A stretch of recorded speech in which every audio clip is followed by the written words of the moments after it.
Donc Philippe, depuis cette année, tu as intégré la commission de trial FFM Oui. et tu voulais revenir un peu sur toutes les dispositions qui ont été faites cette année, notamment pour rebooster le championnat de France et lui redonner un côté positif, parce qu'il y a eu quelques tensions les années précédentes.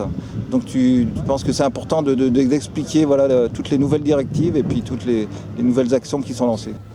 Oui, bien sûr, comme tu dis, il était temps de faire quelque chose au niveau du championnat de France, qui est quand même notre vitrine sur le plan national, et on ne pouvait pas continuer dans la direction que prenait le championnat, avec très peu de pilotes, des clubs qui ne rentraient pas dans leur budget, des tensions, enfin beaucoup de choses qui faisaient que ce championnat commençait à être dénigré, avec des fois des spectacles qui n'étaient pas vraiment quelque chose de très sportif.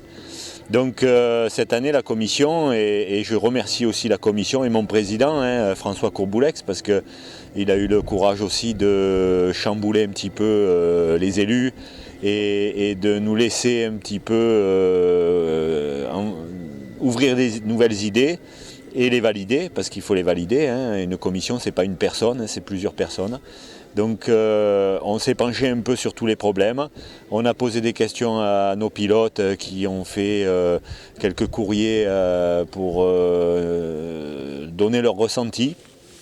Et de là, on a fait une synthèse et on a essayé d'aller dans la bonne direction, la nouvelle direction du trial en France, du championnat de France, notre vitrine.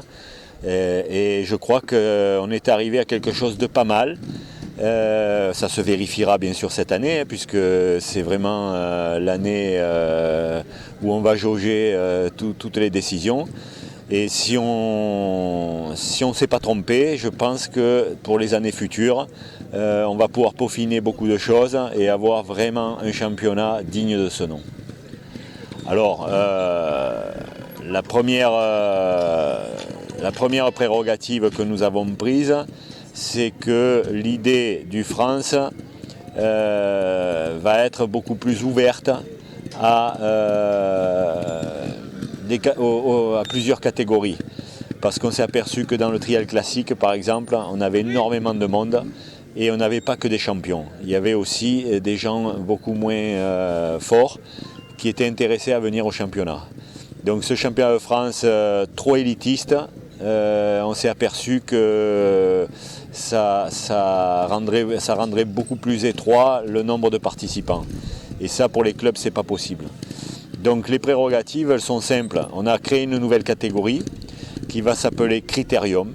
Cette catégorie n'apporte pas un titre de champion de France, mais un trophée. C'est un trophée de France. Et elle a pour but d'attirer les gens qui ne sont pas des seniors 2. Ce sont des gens qui sont seniors 3, seniors 3+. Ça peut être des personnes qui n'ont pas fait de trial depuis pas mal d'années et qui veulent voir un petit peu à quel niveau ils en sont. Donc c'est vraiment la porte d'entrée du championnat de France, c'est cette catégorie Critérium. Donc cette catégorie, ça va attirer des gens qui vont vouloir faire toutes les épreuves, mais ça va surtout attirer des gens qui sont sur des localités, des départements, où il se passe une épreuve de championnat de France chez eux. Et ces gens-là se sont toujours mis dans la tête qu'un championnat de France, ça ne pouvait pas concorder avec leur niveau, et ils s'en sont fait un monstre du championnat de France. Or, cette année, ils vont pouvoir rouler dans une épreuve du championnat de France. Il ne faut pas oublier que c'est quand même une épreuve très bien organisée, avec toutes les marques, les importateurs sont là. C'est quand même une petite fête de la moto par rapport à un championnat de ligue. Donc ces gens-là vont pouvoir en faire partie. Ils vont pouvoir être dans une compétition, dans une queue à côté de quelqu'un comme Loris Gubian, le voir passer, passer derrière. Enfin, beaucoup plus de convivialité, beaucoup plus ouvert, et ça c'est très important. Ensuite, pour faciliter toute la venue de ces gens-là, première chose, nous avons fait en sorte qu'ils puissent s'inscrire jusqu'au dernier moment. C'est un comportement un petit peu de ligue, mais il faut s'en servir parce que ça marche comme ça. Donc les gens pourront s'inscrire jusqu'à 17 h la veille du championnat, le samedi. Ils pourront s'inscrire donc jusqu'à 17 h. Il n'y aura pas de pénalité de retard au niveau de l'engagement. Ça reste à 60 € quoi qu'il arrive. Ils pourront arriver le dimanche matin, faire passer leur moto au contrôle technique le dimanche matin, comme un ligue. Ils auront le droit de rentrer dans les zones pour regarder justement leur zone au premier tour. Tout ça, ça va dans le sens justement de cet accueil beaucoup plus simple, moins d'administratifs, moins de contraintes. On a ouvert tout ça, quoi. C'était très important. Une licence, c'est ça Alors ils prendront leur licence NTR, la même qu'ils ont pour la Ligue. Hein. Il n'y a pas une super licence pour faire ça. Et après, on sait très bien que les gens, par rapport au climat du week-end, par rapport à beaucoup de choses, ils se décident au dernier moment. Donc on va leur laisser la possibilité de se décider au dernier moment pour venir rouler sur une épreuve de championnat de France. Ensuite, au niveau des autres catégories, pour un peu calmer les esprits, on a ouvert beaucoup plus au dialogue et surtout on a reclassifié les catégories. Donc les experts 1 qu'on appelait avant vont s'appeler des élites, les experts 2 sont des experts, les seniors 1 sont les seniors 1, les open, les seniors 2 et après on a cette catégorie critérium. Dans ce tracé il y aura donc ces gens-là, il y aura les e-trials, les motos électriques et il y aura les filles. Ça sera le même tracé pour toutes ces catégories-là. Donc le critérium, ce sera comme au niveau des catégories, ce sera en quoi ce sera pas du S2 alors? Ah non, ça ne sera pas du S2. Il pourra y avoir, selon décision, quelques zones vertes, quelques zones en S2. Si on s'aperçoit que le tracé critérium est beaucoup trop facile, pour faire un peu de sélectivité, on mettra une zone 2 ou 3, ça c'est nous qui le déciderons, la commission qui décideront sur le terrain de ce qu'on veut faire. Si la course d'avant, le critérium était vraiment trop facile, on fera un peu plus difficile la course d'après. Si c'était trop dur, on rebaissera. C'est une catégorie où on doit à tout prix être en osmose totale avec les pratiquants de cette catégorie. Donc il n'y a rien de figé au niveau de la règle. Le nombre de zones vertes ou pas vertes, il peut y avoir très bien un championnat de France où il n'y aura que le tracé jaune pour les critériums. Jamais ils rentreront dans une zone S2 parce qu'on estime que les zones S2 c'est un niveau trop à franchir pour eux. Donc voilà un petit peu comment on va évaluer tout ça. Après il fallait un responsable du tracé. Je vais en faire partie, je vais être responsable des tracés. Qu'est-ce que ça veut dire? Ça veut dire que je vais aller rencontrer les clubs au moment où ils demandent leur inscription, leur candidature au championnat de France. Je vais aller les rencontrer sur leur terrain pour voir si les infrastructures, tout va bien. Pas leur faire peur. Voir leur terrain s'il permet de faire des zones de championnat de France. Voir l'accueil qu'il peut y avoir au niveau du paddock, au niveau de toutes ces choses-là. Ensuite, normalement, parce que c'est au niveau des zones, donc il y a eu les tensions par rapport au non-stop, voilà, donc il n'était pas qu'en France, hein. Ouais, et par rapport aux zones, est-ce qu'on va revenir sur des zones qui sont plus larges, avec ton impulsion, ou qui sont plus accessibles, notamment pour les critériums, voilà. Alors exactement, le tracé on sait très bien que le tracé est un point très important, mais très important parce que de là dépend d'une belle journée ou d'une très mauvaise journée. Donc le tracé, c'est quand même l'essence du trial, c'est là qu'il se pratique. Il peut y avoir un beau paddock, il peut y avoir un beau soleil, il peut y avoir tout ça de joli, mais si le tracé est merdique ou mal fait ou pénible, ça va rendre une journée insupportable. Une flèche mal placée de 10 cm et puis... Par exemple, ça va irriter un commissaire, ça va irriter un pilote, il va y avoir des conflits, ça va gueuler, c'est pas bon, ce n'est pas bon. Donc tu vas apporter ton expérience. Exactement. Moi, je vais amener mon expérience. Je vais amener un petit peu un nouvel état d'esprit du tracé. Hein, pas de la monotrace. Une ouverture d'esprit. Il faudra que le pilote il choisisse sa trajectoire, un peu d'intelligence, un peu de recul, un peu de maturité. Et tout ça, pour arriver à l'obtenir, il faut ouvrir. Pour ouvrir, évidemment, un tracé du championnat de France, ça va être beaucoup plus de travail qu'un tracé de ligue, par exemple. Donc il faut que les clubs se préparent à ça. Par contre, ce qu'on apporte aux clubs, c'est justement du conseil, c'est une assistance de tracé. Je ne suis pas là pour aller leur spolier leur tracé, je suis simplement là pour leur conseiller en disant, voilà, si tu en mets 10 mètres de plus au niveau du timing des 1 minute 30, c'est possible ou pas. Des conseils simplement d'expérience et pas un directoire qui vient là en disant, tout ce que tu as fait c'est pas bon, il va falloir faire ça, ça, ça, avec des ordres à donner, des choses. Pas du tout. Pas du tout. Les clubs font partie de notre championnat, on a besoin d'eux. Et je pense que de les conseiller sur notre vue, la commission triale, la vue que nous avons sur le championnat de France, c'est bon qu'ils en soient conscients et qu'on les aide à penser comme nous. C'est très important. Donc les clubs, ils auront de l'assistance au préalable. On n'arrivera pas 2 jours avant l'épreuve en disant « ouais mais qu'est-ce que vous avez fait, tout est mal placé, les flèches, ça va être... » Non. Il y aura eu préalablement des visites où je pense que toutes les erreurs de jeunesse d'un club ou quoi que ce soit auront été déjà effacées bien avant. Comme ça le club, son tracé, il sera, on ne va pas dire homologué, mais il sera déterminé comme il faut. Donc ça c'est très important. Moi je suis conscient des niveaux des catégories, je suis conscient de ce que sont capables de faire des élites, et c'est énorme. Mais mes critériums aussi, je dois choyer énormément cette catégorie parce que c'est un peu notre poumon d'oxygène, il faut le reconnaître comme ça. L'objectif du championnat de France, c'est d'arriver à 100 pilotes. On s'est mis un objectif 100. Aujourd'hui on est entre 50 et 60. Cette année, il est obligatoire et je demande à tous les gens qui étaient un peu incertains de venir s'inscrire sur une épreuve du championnat de France. Nous devons arriver à l'objectif 100.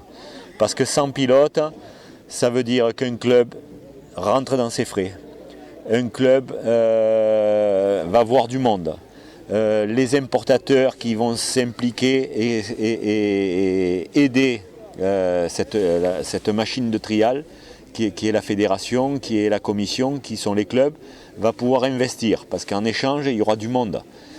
Aujourd'hui un importateur ne peut pas investir sur un championnat où il y a 50 personnes et la majeure partie de ces 50 personnes sont déjà des gens sponsorisés. Donc déplacer des structures c'est énorme, ça coûte énormément d'argent. Donc s'il n'y a pas un certain volume de pratiquants, on ne peut pas faire des coups d'épée dans l'eau comme ça, c'est trop petit le trial. Les importateurs souffrent, les commerçants souffrent, il n'y a pas de volume au rendez-vous et donc il faut trouver quelque chose. En plus on voit qu'il y a beaucoup de trialistes qui font du trial mais qui restent chez eux, voilà, parce que voilà, ouais. Ceux-là il faut les faire revenir. Il faut les faire rêver, il faut les faire sortir, il faut qu'ils se disent qu'ils vont être bien accueillis.